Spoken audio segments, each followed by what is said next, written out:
Good afternoon, Marines, and Semper Fi, hoorah. Today we're going to talk a little bit about the Marine Corps League. Before doing that, you might want to know what the mission is. Their mission as a veterans organization is to promote the interest and to preserve the traditions of the United States Marine Corps. It is also to strengthen the fraternity of the Marines and their families, to serve Marines, FMF corpsmen, and FMF chaplains who wear or who have worn the Eagle, Globe, and Anchor. And for you younger guys, that's the EGA. It's also responsible for fostering the ideals of Americanism and patriotic volunteerism. The Marine Corps League is headed by an elected national commandant with 14 elected national staff officers who serve as the trustees of the League. The National Board of Trustees coordinates the efforts of each state's department entities and the activities of over 1,000 community-based detachments located throughout the United States and overseas.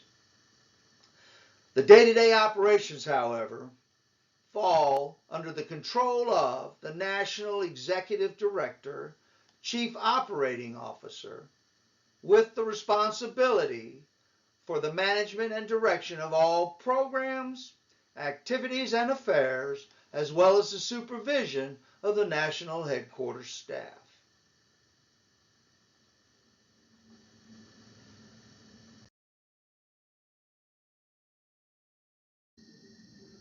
The Marine Corps League is the only congressionally chartered United States Marine Corps related veterans organization in the United States. Its congressional charter was approved by the 75th U.S. Congress and signed by then President Franklin Delano Roosevelt on August 4, 1937. Major General John A. Lejeune, the 13th Commandant of the Marine Corps, was one of its founding members.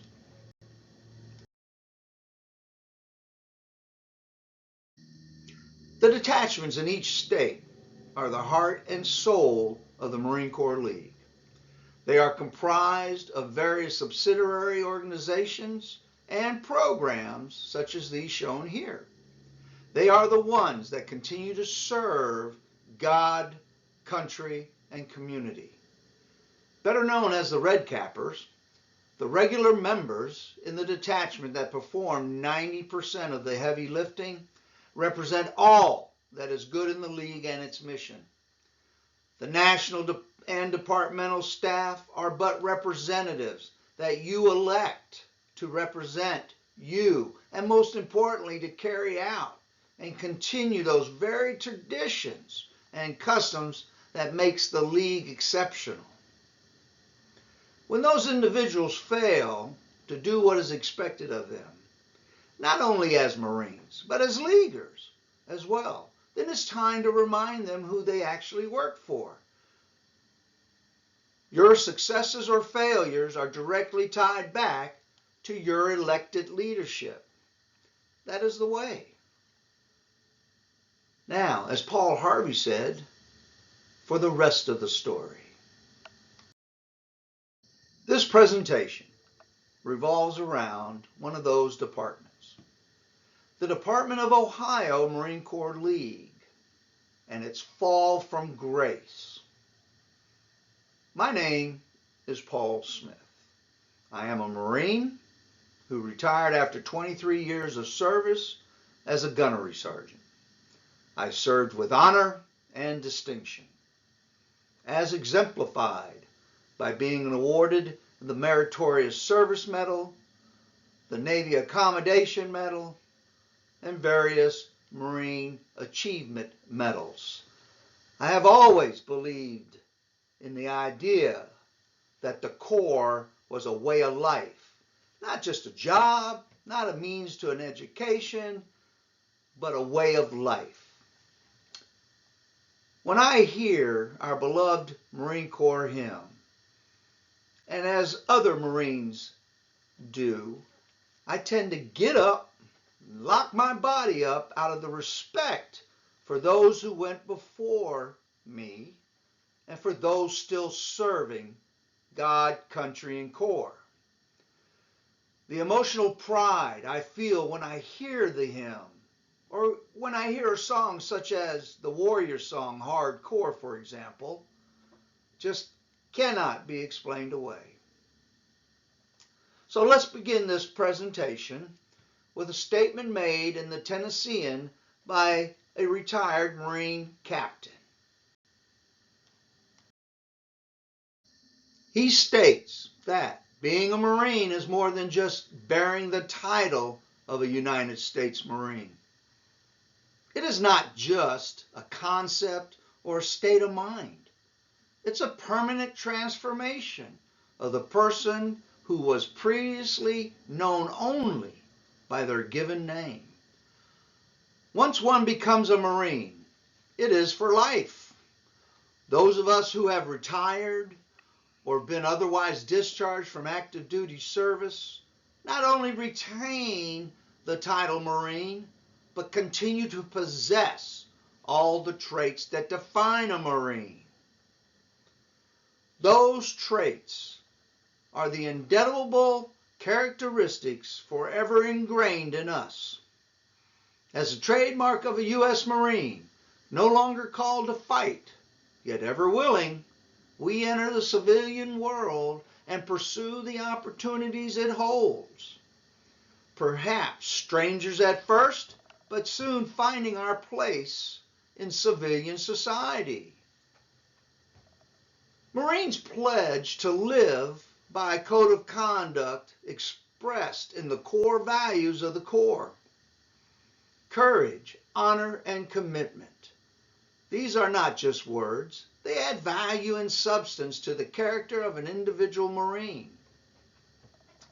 So, let me help break it down a bit for those of you that need further clarification.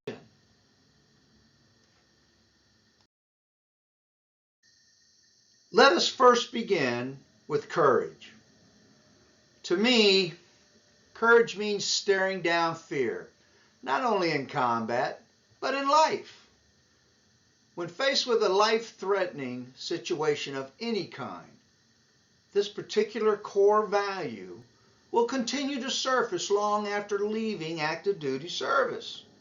For some of you, however, I believe it was checked into supply along with your uniforms and your 782 gear upon your exit from the Corps. It takes a great deal of courage to do the right thing, and currently our leadership at the national and department levels within the Marine Corps League has failed to exemplify this virtue. No longer do they have the stomach, if they ever did, to fight the good fight or to stand against the master of might. They prefer just to go along to get along, and hopefully they too one day will get their white/gold cover from the League.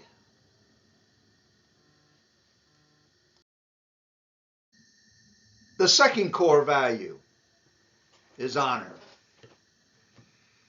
Now, honor is a concept characterized by honesty and personal integrity, along with respectfulness of others and a ethical conduct exemplified by the individual. Being honorable is doing the right thing for the right reasons at the right moment with an element of selffulness. Ultimately, honor is the quality that empowers Marines to exemplify the ultimate in ethical and moral behavior. That is why there is no such thing as a former Marine. Lastly, commitment. Commitment comes from being forged in the crucible with other trainees. The hardship and trials of Marine training are not only about conditioning, most importantly, they are about teamwork. Commitment represents the maturity, dedication, trust, and dependability that commit Marines to act responsibly, be accountable for their actions, fulfill their obligations, and hold others accountable for their actions, as I'm attempting to do now. Honor, courage, and commitment lead us to victory over the physical, mental, and moral battles faced during combat or while serving in our communities and or veteran organizations on behalf of our nation. These are the values that ensure every fight in current and future battles support our common moral cause.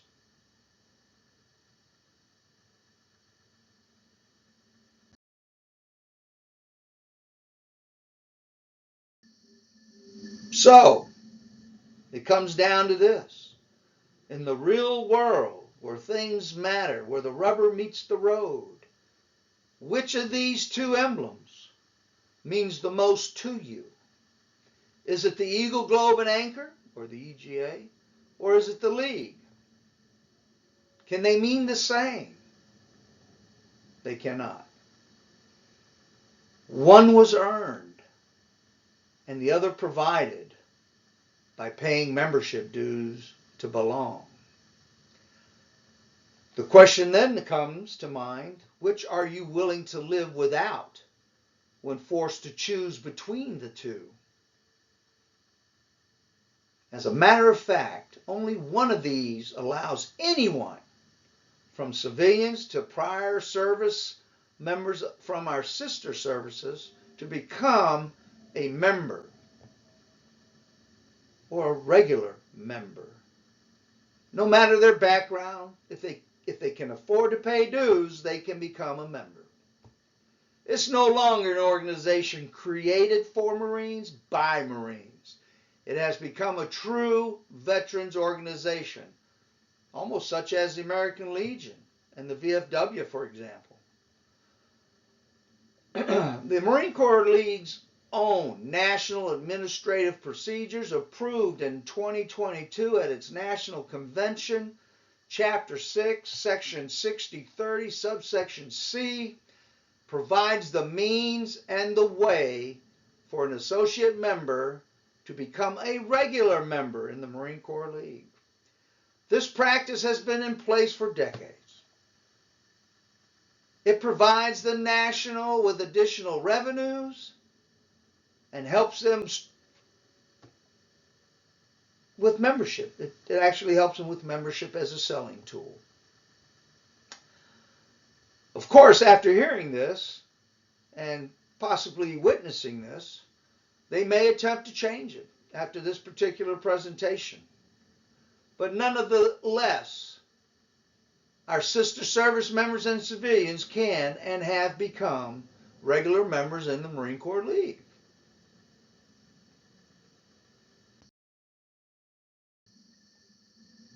So, why this presentation at all?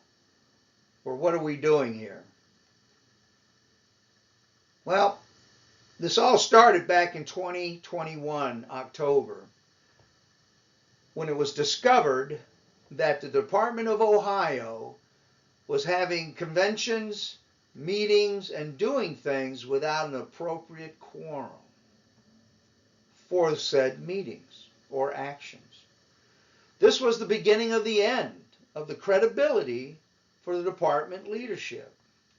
It took almost a year, along with multiple complaints being filed against the national and department organization with the IRS and the Attorney General's office here in Ohio to get these individuals involved to begin addressing that single most important issue that was deemed by all of these individuals to have no merit.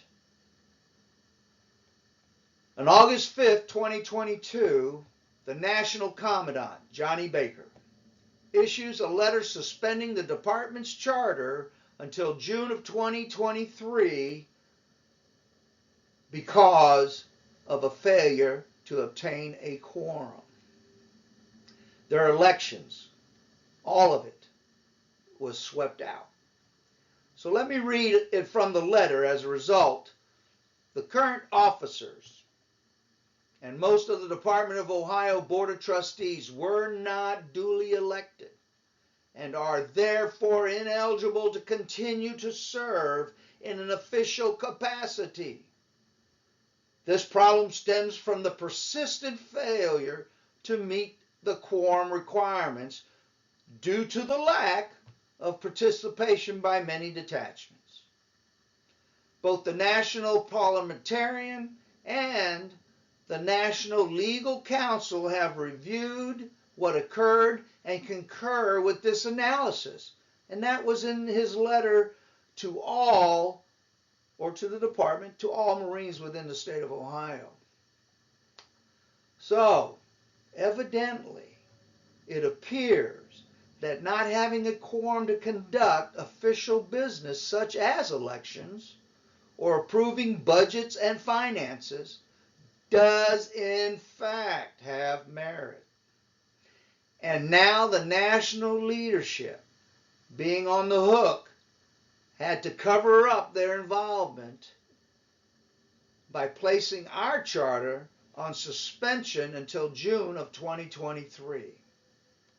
Remember Mr. Baker saying that they could no longer serve in an official capacity. Well, that wasn't the case.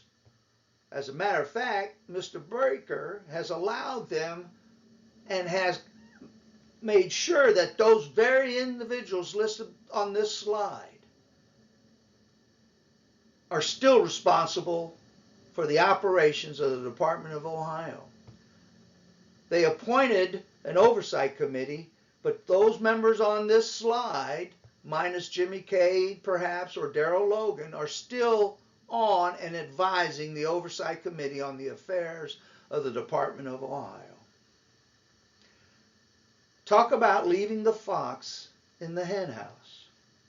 To this date, they still are operating, and nothing has happened or changed for the betterment of the Department of Ohio. And this, all of this, comes at the blessing of Johnny Baker, the National Commandant, and his Board of Trustees. I would have to say to all of you, you should feel really secure in knowing that they are at the helm and still acting in your best interests. I was being facetious, I know. It's probably not nice. However, so you now know who the players are from Ohio. Let's look at some of the players at the national organization that also have had a hand in the department's fall from grace.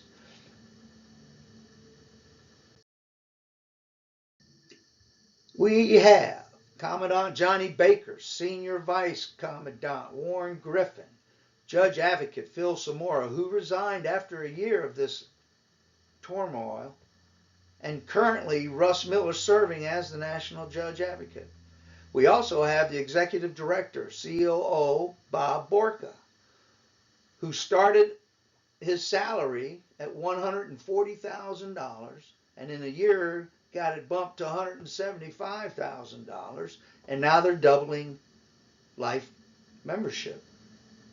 He's part of the reason that the department, not the department, my fault, but that the National has over $600,000 in employee wages coming out of the just short of $1 million worth of membership monies currently being paid in. And this all available on their 990s and tax forms. which is open to the public for your review. Please validate it. Fact check it. We also have the Junior Past National Commandant, Dennis Tobin. We have Board of Trustee member Mike Sturch, Dave Englert, and Jerry Holt, just to name a few of the board members. Now, what makes this all significantly important to you is that on August 6, 2022, Johnny Baker stated in an additional letter to us, those of us who filed charges and those of us who were on the receiving end of disciplinary or grievance charges with the national office regarding overturning all of those charges from the Department of Ohio. All the way back. He overturned everything all the way back to June of 2021. And he stated the very same reasons as he did in the charter suspension letter, except he purposely left out the quorum statement used in that letter. Now, Mr. Baker conveniently let his and his past JA, Phil Samora, findings of no merit in their cases as brought by Ohio regarding their violations of the quorum and inappropriate actions within the state of Ohio stand. What that means is he overturned every single case except his and Phil Samora's. He let them stand. Of course, Mr. Tobin and Mr. Griffin, as mentioned earlier, upheld the charges against them, or found that those charges against him and Mr. Samora had no merit. The quorum had no merit.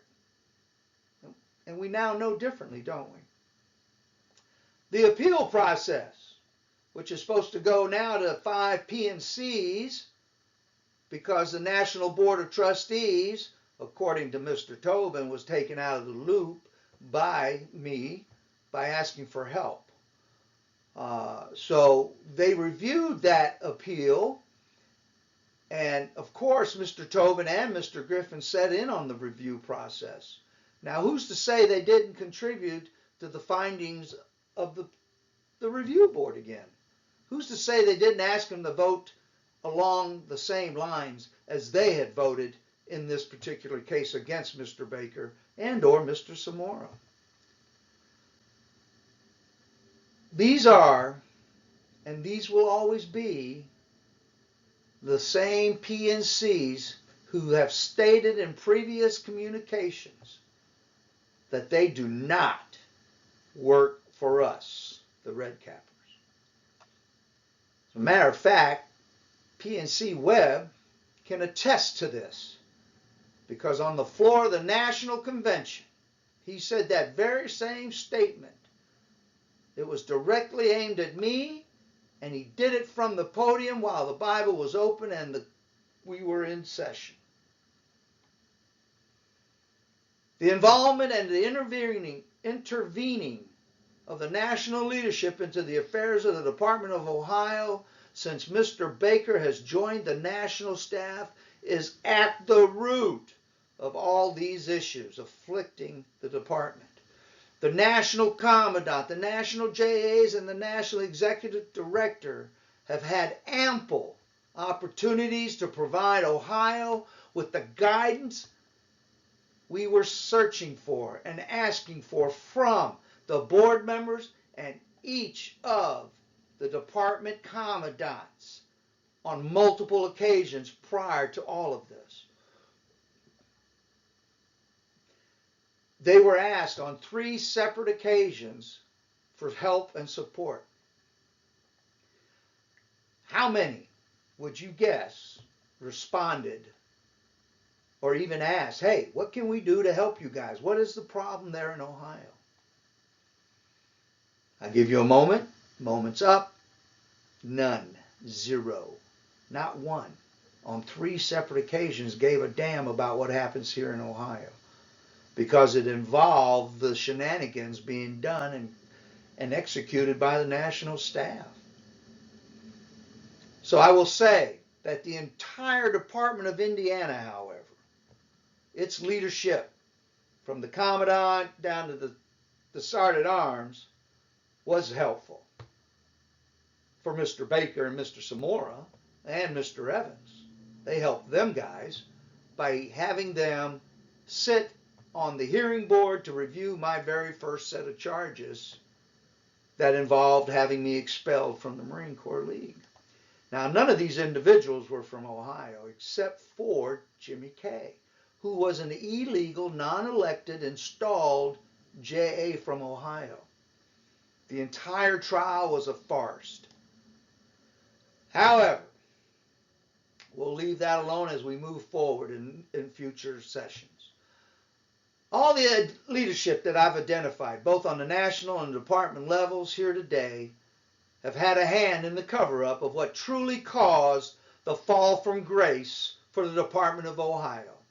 These individuals are and should be considered directly complicit in this struggle. The individuals I've mentioned will be discussed in greater detail, outlining their direct contributions to the Department of Ohio's suspension in my next session called The Lies and Deceit of the Leadership Perpetrated Against the Membership and the Marines of Ohio.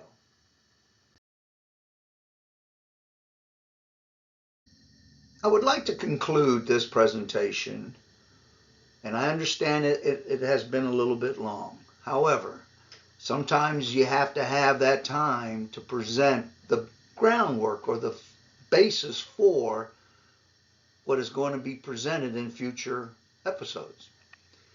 We don't make these allegations or point the finger or do anything to demeanor the value of the Marine Corps League. However, we need to address the behaviors of its leadership because it directly reflects upon you and I as Marines and Leaguers. Of course, I'm not a Leaguer anymore. However, you are. So we'll close this out today with this thought. First and foremost, Marines, you are by decree always a Marine first and foremost. If you are a member of the American Legion, the DAV, or even the Marine Corps League, or even perhaps another veteran organization that happens to be the flavor of the month, you will always be a Marine first. So address and carry yourself accordingly. You've been entrusted with what it means to be a Marine. To dishonor it is to dishonor the Corps, its history, and most importantly, yourself. Now, for God and country and the Corps, Semper Fi, Marines, and remember who and what you are, a Marine.